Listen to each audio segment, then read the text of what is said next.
பார்த்ததும் கும்பிட வைக்கும் கோயில் கோபுரம், அன்பு பாசத்தில் கும்பிட வைக்கும் மனமும் கோபுரம்.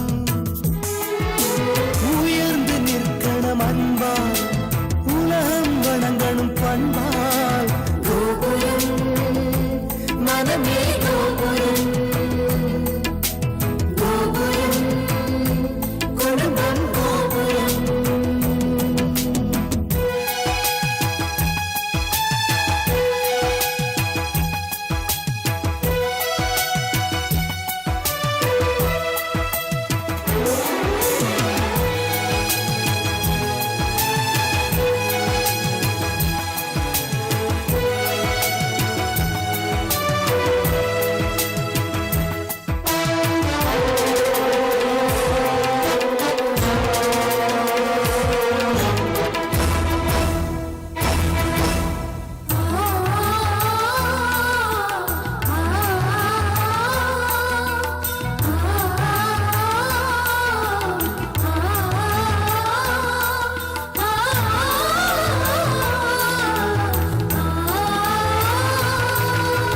ஒருவரை ஒருவர் உணர்ந்து உள்ளங்கள் அன்பிலே இணைந்து, வேதங்கள் என்பதை மறந்து பொறுமையில் இமயம் அடைந்து, பாசத்தின் பலங்களை அறிந்து பண்பெனும் பாதையில் நடந்து, கண்ணென உறவினில் மகிழ்ந்து தூணென குடும்பத்தை சுமந்து, கோயிலை போலே குடும்பமும் அமைந்தால் சொர்க்கம் நிஜமாகும்.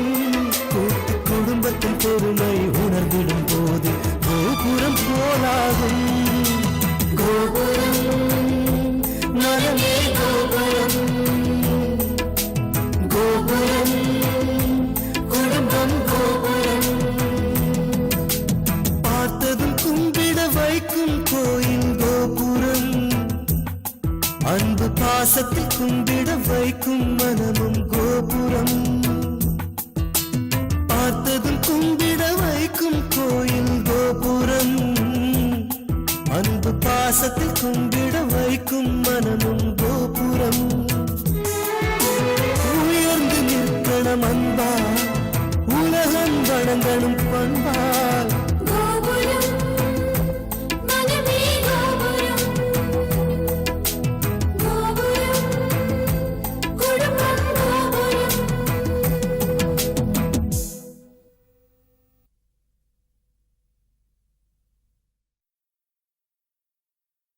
மேடம், ஒரு முக்கியமான மேட்டர் அர்ஜென்ட்டா உங்ககிட்ட டிஸ்கஸ் பண்ணோம், அதான் நேர்லயே வந்துட்டேன். என்னாச்சு? என்ன மேட்டர் சொல்லுங்க. அது ஒண்ணும் இல்ல மேடம், நம்ம கம்பெனி லாரி சரக்கு எடுத்து போகும்போது ஸ்ரீபெரும்புத்தூர் போற வழியில ஆக்சிடென்ட் ஆயிடுச்சு மேடம். அதுல ஒரு ஆளு ஸ்பாட்லயே இறந்துட்டார் மேடம். ஐயோ, அப்படியா? சரி, நீங்க உடனே லாயர் ஜேபி அங்கிளுக்கு போன் பண்ணுங்க. Okay madam.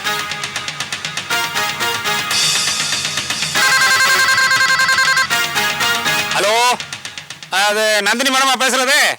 அம்மா, நான் பட்டாவி பேசுறேம்மா. அதான் ஜேபி அண்ணாவோட குமாஸ்தா அண்ணா அங்கே வந்தாரா? வரலையா? அண்ணாவோட செல்ஃபோனை கான்டாக்ட் பண்ணேன், ஆஃப் பண்ணி வச்சிருப்பார் போல் இருக்கு, கான்டாக்ட் பண்ண முடியல. ஒன்று பண்ணுறல, ஒரு முக்கியமான மேட்ரை அண்ணாவை கன்வே பண்ணணும். வந்தாருன்னா உடனே நம்ம ஆஃபீஸுக்கோ இல்லை ஜெம் ஆஃபீஸுக்கோ இல்லை வசந்த் சாரா கான்டாக்ட் பண்ண சொல்கிறீங்களா? சரிம்மா, நல்லது. எங்கே போனாரு? சொல்லாமலாம் எங்கேயோ போயிடுறாரு, ஒன்றுமே புரிய மாட்டுறது, பிடிக்கிறது ரொம்ப கஷ்டமாக இருக்க. என்னன்னா இப்படி பண்ணிட்டு? செல்போனுங்கிறது எதுக்கு? ஒரு எமர்ஜென்சிக்கு யூஸ் பண்ணுறது. இப்படி ஆஃப் பண்ணி வச்சுட்டேன்னா எப்படி உங்களை கான்டாக்ட் பண்ணுறது? ஒரு முக்கியமான விஷயமா டிஸ்கஸ் பண்ணிட்டு இருந்தேன், கேஸ் விஷயமா விசாரிச்சுட்டு இருந்தேன். டிஸ்டர்பன்ஸ் ஆகாம இருக்கணுமே ஆஃப் பண்ணி வச்சிருந்தேன். நொய்யும் இல்லாம மேட்டர் என்னன்னு சொல்லு. அண்ணா, ஜெம் கூல்ட்ரிங்ஸோட லாரி ஸ்ரீபெரும்புதூர் பக்கத்துல வந்துகிட்டு இருந்தது. வரைச்ச ஒரு ஆள் மேல மோதிடுத்து. ஆள் ஸ்பாட்லயே அவுட். செத்தவன் பக்கத்து கிராமத்து பெரும்புள்ளி போல் இருக்கு. கிராமத்து ஜனங்கள்லாம் லாரிய மறிச்சு டிரைவரை மடக்கிட்டான். டிரைவர் கேப்ல எஸ்கேப் ஆகி பக்கத்துல இருக்கிற போலீஸ் ஸ்டேஷன்ல சரண்டர் ஆயிட்டான்.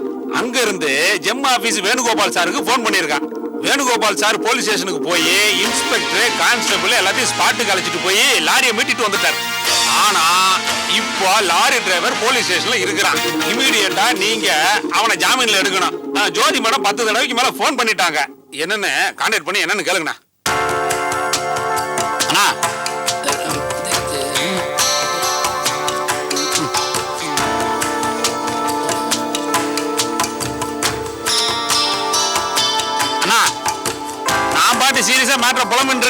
நீங்க பாட்டு ஹாயா உட்கார்ந்துட்டு புகை இழுத்து விட்டுட்டு இருக்கல, புரியாத புதுரா இருக்கல அண்ணா. பட்டாபி, இது அவங்களுக்கு தான் எமர்ஜென்சி. இந்த மாதிரி ஒரு சந்தர்ப்பம் வராதான்னு ரொம்ப நாளா வெயிட் பண்ணிட்டு இருந்தேன். அந்த போலீஸ் ஸ்டேஷன்ல அவனுக்கு எவ்வளவு இன்ஃபுளுன்ஸ் பண்ணாலும் செலவு பண்ணாலும் அவனை வெளியில எடுக்க முடியாது. அதுக்கு நான் தான் போகணும். ஆனா நான் போக போறதில்லை. அண்ணா நீங்க போனாதான் நடக்குன்ற, நீங்க போக மாட்டேன்னு பிடிவாதம் பண்றேன். உங்களை புரிஞ்சிக்கவே முடியலண்ணா. உனக்கு புரியணுங்கிற அவசியம் இல்லை. அண்ணா போன் அடிக்கிறது. இது நானே எடுக்கிறேன். ஹலோ ஹலோ, நான் ஜோதி பேசுறேன். யாரு, பட்டாபியா? யாரு? ஜோதி மேடமா பேசுறது? அங்க லாயர் வரல? இது வந்து லாயரு. இது ஒரு நிமிஷமா. நான் இல்லைன்னு சொல்லு. என்னையா பிடிக்கல? இல்லைன்னு சொல்லியானா?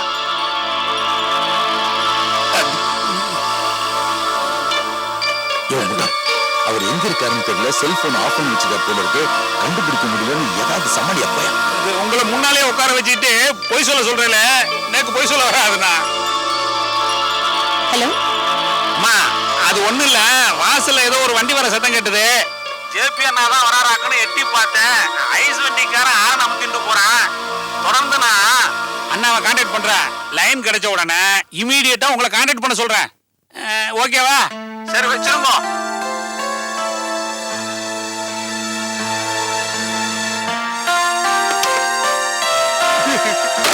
அப்போ உலகத்திலேயே பயங்கரமான மேட்ரு எதுன்னா, குத்துக்கல்லாட்டு ஒரு ஆசாமியை முன்னாடி உட்கார வச்சுட்டு இல்லன்னு பொய் சொல்றதுதான். என்ன மேடம், லாயர் சார் லைன்ல கிடைக்கலையா? அவரால் தான் இந்த ப்ராப்ளத்தை சால்வ் பண்ண முடியும். நான் வேணா நேரா போய் சாரை பார்த்து கையோட அடிச்சிட்டு போய் ப்ராப்ளத்தை சால்வ் பண்ணிடுறேன் மேடம். நான் வரேன். இருங்க ஒரு நிமிஷம், நானும் வரேன். வாங்க மேடம்.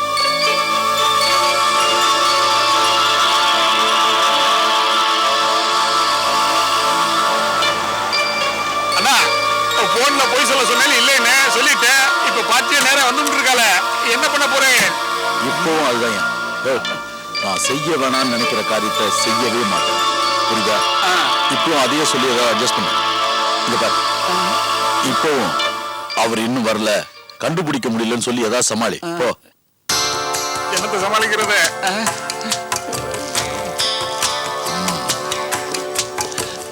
அண்ணா இப்படி அந்தரத்துல மாட்டி விட்டு போறல.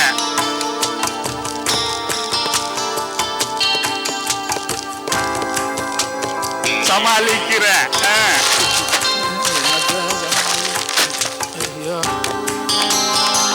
பட்டாபி, நான் லாயர் அங்கிள் எங்க? நான் அவரை உடனே பார்க்கணும். அண்ணா இல்லை, அதான் போன்ல சொன்ன அண்ணா வெளில போயிட்டாருன்னு. அண்ணா ஆத்துல இல்லை. வாசல்ல அவர் கார் நிக்குது. கார் வந்து அது அண்ணா கார் தான். ஒரு கிளைண்ட் வந்தாரு, அண்ணா கிளைண்ட் கார்ல ஏறி போயிட்டாரு. கார் வாசல்ல நிக்கிறது.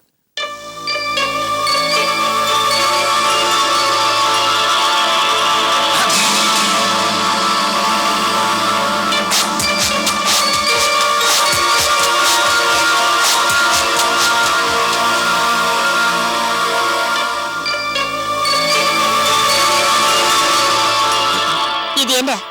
செல்போன். அது தெரியுது, லாயர் அங்கிளோட செல்போன் தானே? செத்த கொடுங்க. ஆமா, இது அண்ணாவோட செல்போன் தான். ஆஃப் பண்ணி வச்சுட்டு போயிட்டாரா? இது தெரியாம நான் கண்ட இடத்துக்கு போன் பண்ணிட்டு இருந்திருக்கேன். மடைய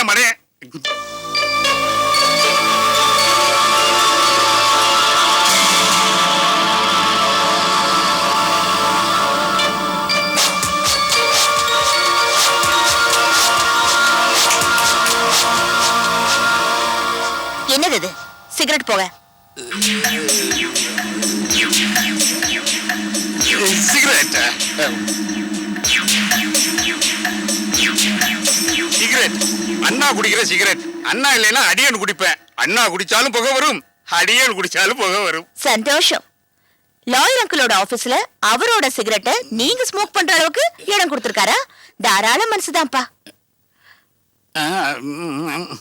சரி, லாயர் அங்கிள் எப்ப வந்தாலும் உடனே என்ன கான்டாக்ட் பண்ண சொல்லுங்க. நான் அவரை எதிர்பார்த்துட்டு இருக்கேன். வந்த உடனே அண்ணா கிட்ட நான் சொல்லிடுறேன். சொல்லிடுறப்பா.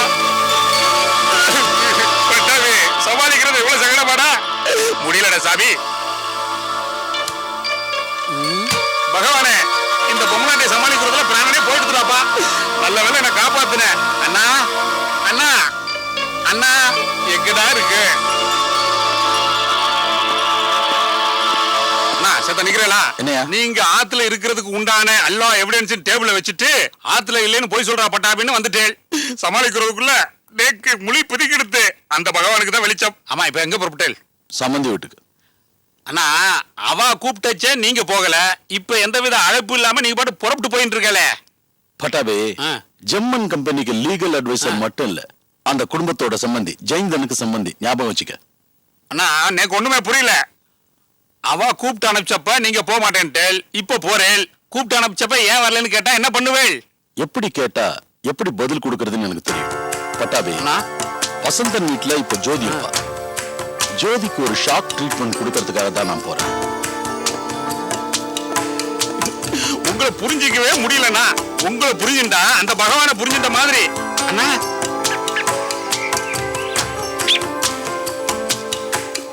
ஜெம் ஆபீஸ்ல இப்படி ஒரு காம்ப்ளிகேஷன் வந்ததே கிடையாது. முதல்ல நீங்க எல்லாம் என்ன மன்னிக்கணும். நேற்று பார்த்து நீங்க யாரும் என்ன கான்டாக்ட் பண்ண முடியாம போயிடுச்சு. இக்கட்டான இந்த சூழ்நிலையில என்னால உங்களுக்கு உதவி பண்ண முடியல. நேத்து உங்களை எவ்வளவோ கான்டாக்ட் பண்ணணும்னு முயற்சி பண்ணும், ஆனா உங்களை பிடிக்கவே முடியல. ஜோதி கூட நேர்ல வந்து உங்களை பார்க்கணும்னு முயற்சி பண்ணா, அப்பவும் உங்களை பார்க்க முடியல. நீங்க எங்கதான் போயிருந்தீங்க?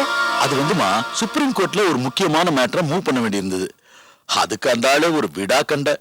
உடனே அவன் கார் எடுத்துட்டு வந்து என்ன அதுல தூக்கி போட்டுக்கிட்டு போயிட்டான். ஒரே டிஸ்கஷன் முடிச்சுட்டு லஞ்சை முடிச்சுட்டு அவங்ககிட்ட போயிட்டு வரேன்னு சொல்லிட்டு வரதுக்குள்ள ரொம்ப லேட் ஆயிடுச்சு. வந்ததுக்கு அப்புறம் தான் பட்டாபே விஷயத்த சொன்னான். ஷாக்கு. எப்படியோ மேட்டர் நல்லபடியா சால்வ் ஆயிடுச்சு. ஜாமீன்ல எடுத்து ப்ராப்ளத்தை ஜோதி சால்வ் பண்ணான்னு கேட்டதுக்கு அப்புறம் தான் மனசுக்கு நிம்மதியாச்சு. ஏமா ஜோதி, இந்த ப்ராப்ளத்தை எப்படி சால்வ் பண்ண? லாயர் தனசேகரை கான்டாக்ட் பண்ண, அவரை கூட்டிட்டு நானும் அங்க போனேன். ஆனா என்ன இருந்தாலும் நீங்க இருந்தா ரொம்ப நல்லா இருந்திருக்கும். நீங்க இருந்தா சட்டம் பேசிருப்பீங்க. நான் போனதுனால பணத்தை செலவழிச்சுதான் காரியம் சாதிக்க வேண்டியதா போச்சு. எப்படியோ சாதிச்சிட்டமா, விஷயம் முடிஞ்சது. வேற ஒண்ணு இல்லையே, அந்த லீகல் லிட்டிகேஷன் மேட்டரை நான் பாத்துக்கிறேன். இருந்தாலும் நீங்க இருந்திருந்தா என் பொண்ணு கொஞ்சம் தெம்பா இருந்திருப்பாளே. இனி ஆக வேண்டியதை நான் தானே பார்க்க போறேன். நீங்க ஏன் கவலைப்படுறீங்க? சரி, கோர்ட்ல எனக்கு கொஞ்சம் வேலை இருக்கு, நான் புறப்பட்டுமா? வாங்க.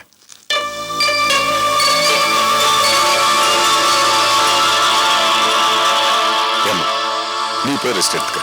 இல்லப்பா, நான் உங்ககிட்ட ஒரு முக்கியமான விஷயம் பேசணும். என்னம்மா? லாயர் சொன்னது எல்லாமே போய். எந்த கிளையண்ட்டையும் போய் பார்க்கல. சுப்ரீம் கோர்ட் கேஸ் விஷயமாவும் பேசல. என்னமா சொல்றேன்? ஆமாமா, நான் கரெக்டா தான் சொல்றேன். நேத்து நான் லாயர் அங்கிள் வீட்டுக்கு போன் பண்ணும்போது அவர் வீட்டுல இருந்துகிட்டே பட்டாபி கிட்ட நான் இல்லைன்னு சொல்லுன்னு சொன்னதை நான் என் காதால கேட்டேன். அவர் எதுக்காக இப்படி எல்லாம் பேசணும் எனக்கு ஒண்ணுமே புரியல. பயங்கர ஷாக். சரி, நானே நேரா வீட்டுக்கு போய் பார்க்கலான்னு அவர் வீட்டுக்கு போனேன். வீட்டுல இருந்துகிட்டே பட்டாபி கிட்ட நான் இல்லைன்னு சொல்லுன்னு சொல்லிருக்காரு. வீட்டு வாசல்ல அவரோட கார் நிக்குது. டேபிள்ல அவர் செல்போன் இருக்கு. அவர் ஸ்மோக் பண்ண சிகரெட் டேபிள்ல இருக்கு. பட்டாபிய கேட்டா ஒளரு பயங்கரமா ஒளறான். சாதாரணமாவே அவன் ஒளருவா. இது கேட்கவே வேண்டாம். என்ன பையன், ஏன் அவர் இப்படி எல்லாம் பண்றாரு? என் மேலயும் உங்க மேலயும் ஏதாவது வருத்தம் இருந்தா அது பர்சனல் லைஃப். நம்ம கம்பெனியோட லீகல் அட்வைசர் தானே அவரு. கடமை எப்படி தவறலாமா? இப்படி எல்லாம் செய்யலாமாப்பா? அவர் மனசுக்குள்ள ஏதோ வச்சுக்கிட்டு தான் இப்படி எல்லாம் நடந்துக்கிறாருன்னு நினைக்கிறேன். இரு, அவசரப்பட்டு பேசாத. நீ கூட அவர் தப்பா புரிஞ்சிருக்கலாம்ல. ஒருத்தர் பாராட்டும் போது கண்ணு மூடிக்கிட்டு பாராட்டலாம், தப்பு இல்ல. ஆனா ஒருத்தர் மேல குத்தம் சொல்லும் போது 1000 தடவை யோசிக்கணும். என்னம்மா, நான் என்ன சின்ன குழந்தையா? எதுவுமே புரிஞ்சுக்க முடியாதவளா? ஏமா என்ன நம்ப மாட்டேங்கிறீங்க? நம்புறேன், நான் உன்னை நம்புறேன். ஆனா எல்லாருக்கும் முன்னாடி அவர் ஒரு காரணம் சொன்னாரு. அது நீயும் நானும் எல்லாரும் நம்பணும். நம்பிக்கை வருதோ இல்லையோ நம்பணுமா? அது ஆபீஸ்க்கு நல்லது, நம்ம குடும்பத்துக்கும் நல்லது. நம்பினவங்க கெட்டதா வரலாறு இல்லம்மா. சும்மா அவர் மேல நீ சந்தேகப்பட்டதா கூட நீ காமிச்சு கூடாது. என்ன, அவரு இப்ப நம்ம லாயர் மட்டும் இல்ல, நம்ம சம்பந்தியும் கூட. நம்ம வந்து நாங்க வாழ்ந்துகிட்டு இருக்கோம், தெரியும்ல?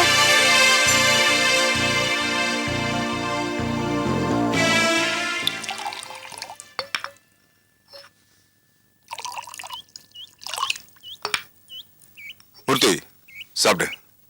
வேண்டாப்பா. சாப்பிடலப்பா. சாப்பிடுவேன், ஆனா வேற ஏதாவது முக்கியமான மேட்டர் பேசணும்னு சொன்னீங்கல்ல, அதான்.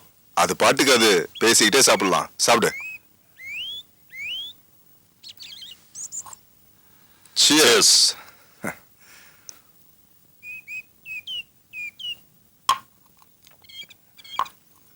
ஏதோ மேட்டர் பேசணும்னு சொன்னியே, சொல்லுப்பா. சொல்றேன்.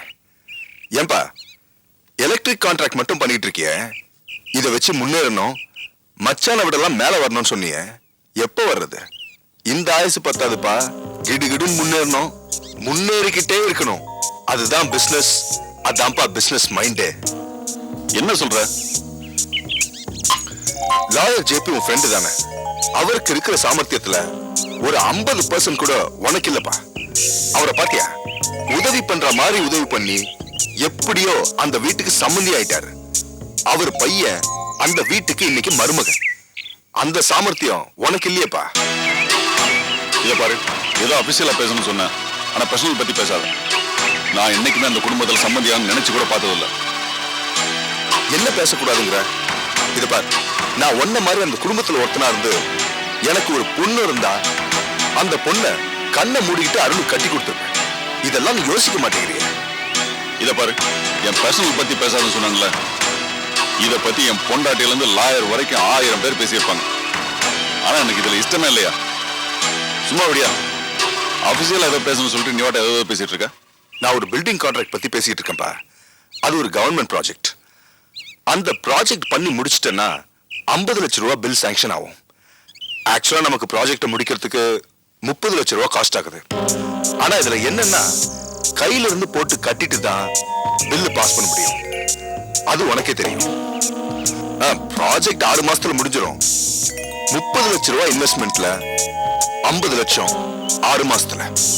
சோ 6 மாசத்துல 20 லட்ச ரூபா நமக்கு லாபம். நான் இப்ப பல லட்சம் ரூபாயில ப்ராஜெக்ட் பண்ணிட்டு இருக்கேன். 30 லட்ச ரூபாய உடனே எடுக்க முடியாது. நானும் அங்க இங்க பரட்டி 20 லட்ச ரூபாய் ரெடி பண்ணிட்டேன். உன்கிட்ட ஒரு 10 லட்சம் இருந்ததுன்னா ஒரு 10 லட்சம், 10 lakhs இருந்ததுன்னா 2 நாள்ல அந்த ப்ராஜெக்ட டெண்டர் போட்டு எடுத்துருவோம். 10 lakhs உன்கிட்ட இருக்கா? என்னப்பா விளையாடுறியா? உன்ன மாதிரி பட்டுன்னு 10 லட்சம் போடுறதுக்குலாம் எங்க வசதி கிடையாதுப்பா. டக்குன்னு உடனே முடியாதுன்னு சொல்ற. நான் இதுல 20 லட்சம் போடுறேன், நீ 10 லட்சம் தான் போடுற.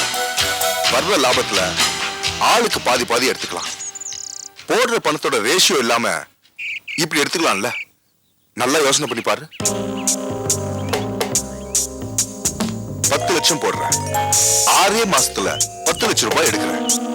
இதை விட லாபகரமான பிசினஸ் என்ன இருக்கு சொல்லு? ரெண்டாவது, இதுல நீ ஒண்ணும் பண்ண போறதில்ல. நீ போட போறது ஒரே ஒரு முதலீடு மட்டும்தான். ஏன் உன்னால முடியாதுங்கிற? யோசனை பண்ணி பாரு.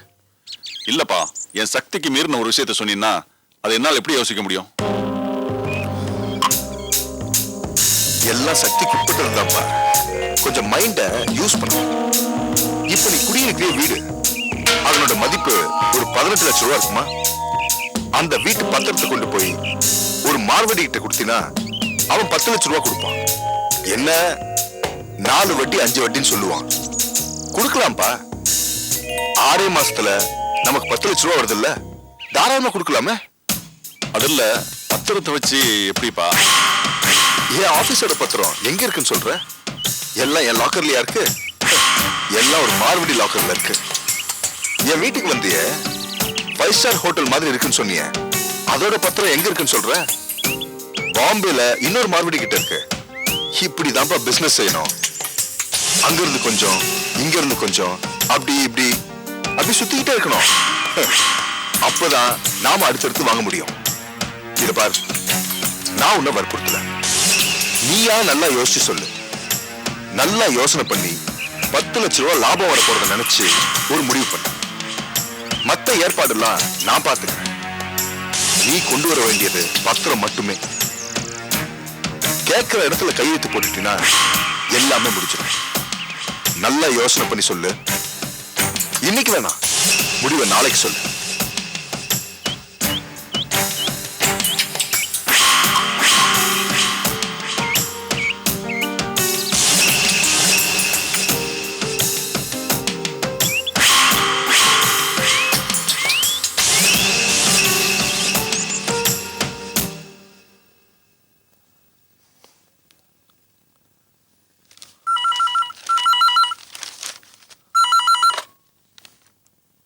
ஹலோ, நான் வெங்கட்டோட மாமனார் சேலத்துலேருந்து பேசுகிறேன்.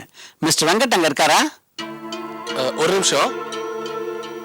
வெங்கட் ஓ மாமனார் பேசுறாரா?